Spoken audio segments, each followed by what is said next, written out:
Galilean transformations are used to transform the coordinates from position and time from one inertial frame to another inertial frame.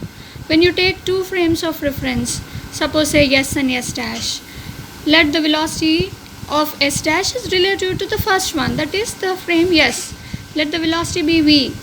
Let an event is happening at P at a particular time. Then the coordinates of S will be x, y, z, t, and coordinates of S dash will be x dash, y dash, z dash, and t dash. So to make the relationship between these coordinates as simple as possible, let us consider x and x dash parallel to v and y dash x dash parallel to y and z respectively.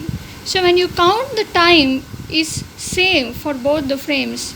That means for time t is same for both the coordinates, and initially the time of the origin is same of O and O dash of the first frame and the second frame coincide.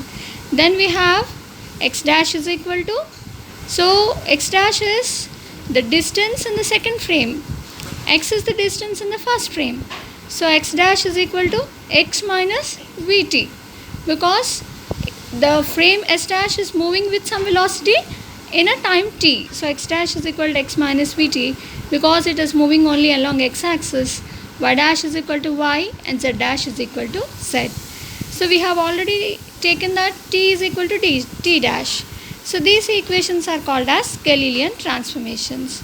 So if v is the velocity and S dash is moving relative to S, then the v coordinate is given by Vx, Vy, Vz in both x, y and z coordinates. Okay, so v is equal to Ivx plus jVy plus kVz. So x dash is equal to x minus vt, y dash y minus y, and z dash is equal to z is the general coordinates of the moving particle. And v is nothing but Ivx plus jVy plus kVz. So if we show the figure, initially xyz is the first frame of reference with center O and second one O dash.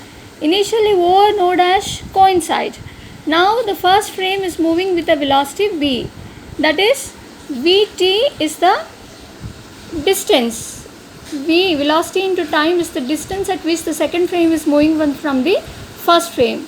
So the distance here is x and the distance this moved is x dash. Okay, so when it is moving with some velocity in both x, y and z axis, then the figure can be written as like this. So initially we have shown only x, vt.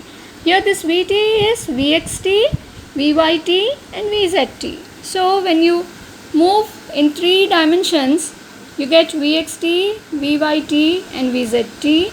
X in the x direction, y in the y direction and z in the z direction. Okay. Now, when the frame S dash is separated from S by a distance Vxt, Vyt and Vzt along the 3 axes respectively, initially we have written only x dash is equal to x minus Vt. Here we are writing in the 3 coordinates, that is x dash is equal to x minus Vt, y dash is equal to y minus Vt, Vyt and z dash is equal to z minus Vzt. So when you consider the Galilean transformations of the velocity, you get 3 terms. Now this is about the displacement. Now if you want to find the velocity in the 3 axes, generally we write v is equal to dx by dt. Here you have vx, vy and vz. So differentiating this equation, what you get? Dx dash is equal to dx minus vx into dt, dy dash is equal to dy minus vy dt and dz dash is equal to dz minus vz dt, and time is coinciding, so dt dash is equal to dt. Now putting dx dash by dt dash, that is equal to dx by dt minus vx into dt by dt, which can get cancelled, so we get dx dash by dt dash is equal to dx by dt minus some ux or vx. Initially you have taken v, so here we will write u. Similarly y and z coordinates. Now what we do is, that is ux dash is equal to, this is velocity. Dx, this is ux dash is equal to ux minus vx. Similarly, uy dash is equal to uy minus vy. uz dash is equal to uz minus vz, where ux, uy, uz are the velocities in the with respect to the first system of S. Ux dash, uy dash and uz dash are the velocities with respect to the system S dash. So in this case, both are in xyz coordinates. Here also you write in terms of xyz. So in vector form, if you write ux dash of I plus uy dash of j plus u dash of k is equal to uxi plus uyj plus uzk minus vxi plus minus vyj minus vzk. So u dash is equal to v minus u. This equation represents the Galilean transformations of velocity. Now next, the acceleration transformation. If you differentiate the velocity again, you will get the acceleration transformations. Okay, differentiate that. If the velocity is made constant, then derivation ax dash is equal to delta u dash by or du dash by dt. That is the acceleration. Similarly, acceleration on y axis and z axis. Thus, the particle have some acceleration on inertial frames moving relative to each other with constant velocity. Now, Newton's laws. You have Newton's laws.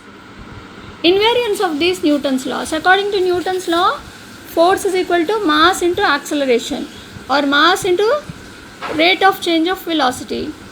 Rate change of velocity means dx by dt. So you get F is equal to m d square x by dt square. So in Galilean transformation, we have written already x dash is equal to x minus vt, y dash is equal to y, z dash is equal to z. So if you differentiate this you get dx dash by dt is equal to dx by dt minus v. Similarly you write. Okay.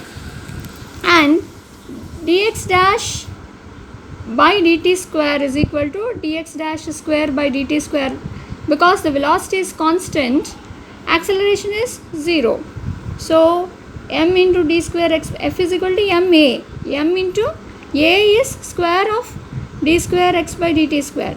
F dash is equal to m dash of d square x dash by dt square, because the mass is not changing here. Then m is equal to m dash and t is equal to t dash. So then f is equal to f dash. Hence, Newton's second law is unchanged in the two system, or Newton law is invariant in the Galilean transformation. Also, there is first one. What is the first one? What is we'll go with the inertial